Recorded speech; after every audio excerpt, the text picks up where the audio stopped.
Hello everybody, Ramblers of the South Stand, Conor here, back with another big match preview. This time the Whites take on Hull City at the KCOM Stadium. What can we expect? Well, we can expect Pablo Hernandez, Kim Alroof and Gitano Berardi still not to be included in the matchday squad. So Leeds United go into it with an existing squad, an existing set of players, an existing mentality. So what can we expect from a Hull City side? Well, from what I've seen from Hull City this season, it's not been great. 4 out of 5 losses until they played Middlesbrough in the past weekend, but they really put a good performance up against Middlesbrough, and a performance that they should have been proud of, and a performance where a lot of Middlesbrough fans were actually saying that Hull were the better side and Hull should have got the win. They've got a lot of decent players in the squad of Hull. Their squad is still sort of existing off the parachute payments from the Premier League. They've had real troubles with their owners, but they've had sort of a key element of their squad which has remained for numerous years now. But it's a good Hull City squad if you look at the calibre of players.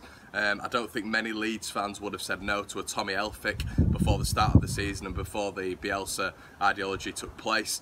But from start to front, they're littered with sort of championship know-hows, championship players who've been there and done it. The likes of Eric Lehigh, the likes of Kamil Krzyzewski, who is a Poland international alongside Klich and has been a Poland international for a numerous amount of years and actually has featured in the World Cup. The likes of Chris Martin is a backup striker who we know so much about Chris Martin. He always seems to turn up against Leeds. Evandro, who I think is going to be back for Hull tomorrow. Then you've got the likes of Henriksen, a very good midfielder. It's not a bad squad. Todd Kane, I know, the highly rated Chelsea youngster who's at Hull this season, and the man who's leading the line, Nigel Atkins, the manager. I've not been that impressed with Hull this season. But I guess what we've got to understand as Leeds fans, and we know anyway, don't we, being in the Championship and this being such a ruthless league, that any team can hurt you on their day. They're going to be up for it because it's a Yorkshire derby. We're going to be up for it because it's a Yorkshire derby. But if we play our game, if we play the same game that we played against Sheffield Wednesday, and even to an extent the same game we played against Birmingham, I think we'll get a comfortable result here. But it's interesting what I've been seeing on Twitter recently. A lot of journalists saying that Brentford have been the standout team. I think on my Twitter, if you haven't followed it, Ramblers of the South Stand, please go do so. I've retweeted 2 or 3 things recently that don't insinuate that Leeds are going to be up there at the end of the season, and this team's the standout team, this team's the good team. West Brom, Brentford, Swansea. You've got to understand that we are a team who, even when we played Birmingham, we've played teams off the park. We've been unlucky in games like Birmingham, games like Swansea, but for the large majority of those games, Leeds have been the #1. We've been the best outfit in the game, and I don't feel like we're getting the credit we deserve. That's because of the media, the journalists, and I completely understand that. But on the flip side of it, YouTube are doing great things with Leeds United. The online media really wanting Leeds to do well. You've seen the Copper 90 documentary, the TFR documentary that I was a part of and all Leeds TV was a part of. There's been a lot of exposure for Bielsa and Leeds, which has been really lovely to see. But the standard journo media, in the newspapers and all this sort of stuff, it's just been a load of tripe. But anyway, I'm diverging. But the Hull City preview, it's going to be a tough game, and I really, we've got to be on it, and we've got to show those same levels of performance. We can't go into the game with the same mentality as we started the Birmingham game, because that was truly horrific. We came into the game a little bit later on, but with Hull, we've got to be like that from the moment one. It's got to be 100-mile-an-hour Leeds United from moment one, like it was against Sheffield Wednesday. And we will reap the benefits. We were so unlucky against Sheffield Wednesday. I mean, we just weren't to win that game.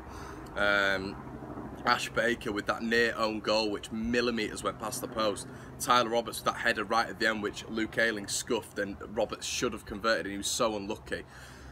Barry Douglas, you know, if he could head a ball, we'd have been 2 up, wouldn't we? And then Calvin Phillips with the miss, and then Jack Harrison's balls in for Alioski. The chances continued. Leeds are always creating chances.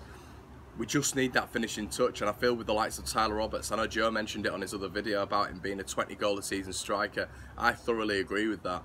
I think he's got everything in his locker to be that. He's got an excellent touch, he's fantastic on the ball, and he's started making some really intelligent runs through the channel, and he's coming deep to get the ball. He's a very similar player actually to Kim Alroof. He's sort of a bigger, stronger, and a little bit of a younger Kim Alroof. Would I prefer him to Kim Alroof? No, but I do agree with Joe in the fact that I think that he will become a really good player in the future, and for 2.5 million, I think he's going to be a steal. I thought Jack Harrison was really impressive against Wednesday. If you look at the chance creation, Jack Harrison pretty much etched 90% of Leeds' chances out, and he seems to be the playmaker at the minute. You saw against Birmingham, when Jack Harrison wasn't on it, Leeds weren't really able to get going, and it's really good for the youngster. He's really getting a really good crack at it, really, and that's lovely to see. So if he's on it, then Leeds are going to be on to good things. How would I start the game? I'd go Bailey Peacock, Farrell in net, Luke Ayling right back, centre halves I'd have Pontus Jansson and Cooper, left back Baz Douglas, CDM Calvin Phillips. There's lots of talk about Calvin Phillips getting an England call up, and I think that's duly deserved. Well done, sir. Click just in behind it, just in front of him, and we need a big game from Click. He's becoming the main man for me at the minute. I think he's got 3 man of the matches, which is very good for a season where you've just saw it's his first season, isn't it, really? Because I wouldn't say last season you could class that as his first one with him being loaned out and such.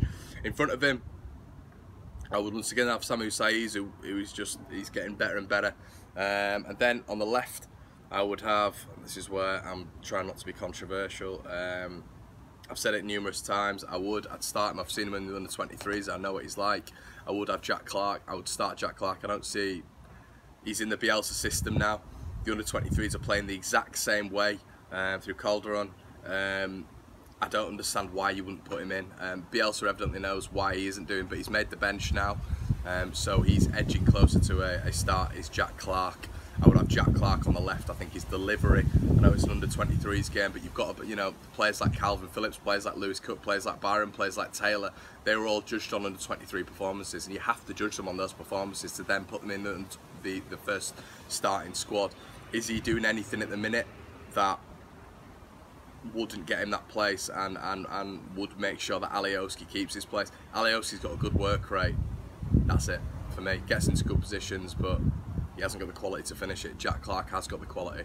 Watch his under-23 games, watch how his performances are, and watch if he's a standout player, and he is. So I would have Jack Clark on the left. On the right, I would have Jack Harrison, obviously, and up front, Tyler Roberts.